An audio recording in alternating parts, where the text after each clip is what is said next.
If you're wondering whether you should splurge on an industrial sewing machine or whether a domestic sewing machine is a better fit for your needs, look no further.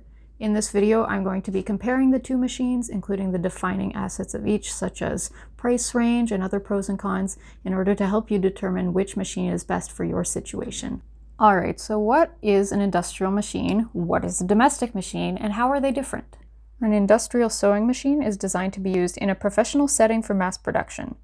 Everything about it is designed to allow the operator to crank out garments or whatever is being sewn as quickly and efficiently as possible.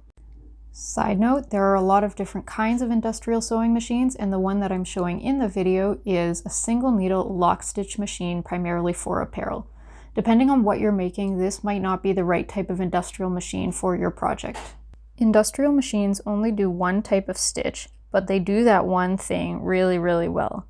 They are faster, more durable, bigger, heavier, and generally more expensive than a domestic machine. As you can see, the industrial machine is literally built into the table, and in addition to that, it has this giant motor which is not exactly light. Do not get an industrial machine if you're like, I think I might be moving multiple times in the very near future, because your back and the back and knees and limbs of anybody you've hired to help you out are gonna hate you. A domestic sewing machine, otherwise known as a home sewing machine, is, you guessed it, primarily designed for home or casual use. It is much lighter and smoother than the industrial, meaning that you can pick it up and haul it out when you need it, and then put it away easily when you're done with it. These machines are generally able to do a variety of different stitches, making them able to handle most day-to-day sewing projects that you throw at them, without needing a gazillion different machines. For example, the stitches that I'm showing on screen are a straight stitch and a zigzag stitch, but you can really do so many more stitches than that. For instance, if you have what's called a twin needle, you can do 2 parallel rows of stitching using your domestic sewing machine without having to sew them one by one. You can do a buttonhole, you can do a variety of decorative stitches, etc. Now let's talk about ease of use. One of the most intimidating things for new users is threading the machine. Luckily, a domestic machine is not too labor-intensive to thread. As I'm demonstrating here on my machine, you just follow the arrows and the whole thing happens pretty quickly. Some domestic machines are a bit more complicated to thread than this, but generally there are not a lot of steps involved. Side note, always read the manual when you are threading a new machine for the first time. You want to make sure that it's threaded correctly, otherwise it won't sew. Now, threading an industrial is a little bit more intimidating. As you can see, there are a lot of holes and hooks and discs to pull the thread through, and they have to be done in the right order, which is not always super obvious, as industrials don't typically have arrows or other indications of the steps. So they're a little less user-friendly in that regard. Industrials are also a bit less user-friendly for beginners in the speed department. They are so fast. Look at that. It is beautiful. Personally, I love the speed, but yes, if you are new to sewing and you're not very good yet at controlling the pressure on the foot pedal, you may have some issues with the industrial. That said, some of them do have little dials where you can control the speed, and that can help. However, if you are experienced at sewing, the speed is truly glorious and you finish your project so fast. Another cool thing about industrials is that they have this knee pedal that raises the foot without having to use the handle. It makes sewing way more efficient because you don't have to reach over to raise the foot every time you're done sewing. I actually get really sad now when I'm using a domestic machine and I reach my knee over to try and access the knee pedal, and then I realize that it doesn't have one. Okay, let's move on to cost and maintenance. Domestics are generally less expensive than industrials.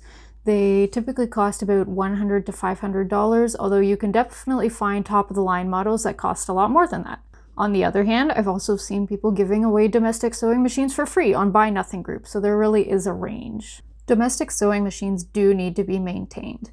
I'm told you should get them serviced about every 2 years, and even every year if you're sewing every day. You can bring your sewing machine to a sewing machine repair shop and the technician will have it oiled and repaired for you within a few days.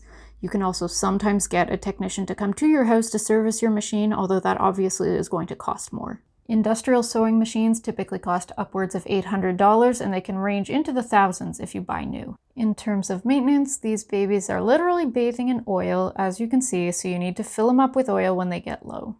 They also need to be serviced like domestic machines. However, in the case of industrials, a technician is definitely going to have to come to you because, as I said before, they are literally built into the table. This can get quite expensive, so a lot of people who own industrials will learn some basic troubleshooting and maintenance skills themselves in order to save money. Alright, that's my crash course on industrial versus domestic sewing machines. So which one is right for you?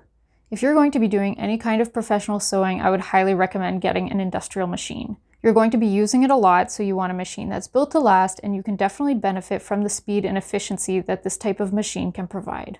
Domestics just aren't as durable, they don't go as fast, and I've learned the hard way that if you try to treat your domestic like an industrial by throwing high volumes of work at it at top speed, you're going to ruin your machine. On the other hand, if you've never sewn before, or you're a hobbyist and don't currently have the intention of getting paid to sew stuff, then a domestic machine is more than likely going to be able to meet your needs. That's all for today. Last side note of the video, if you were watching this and thinking, why isn't she talking about other types of machines, like for instance, serger? Well, guess what?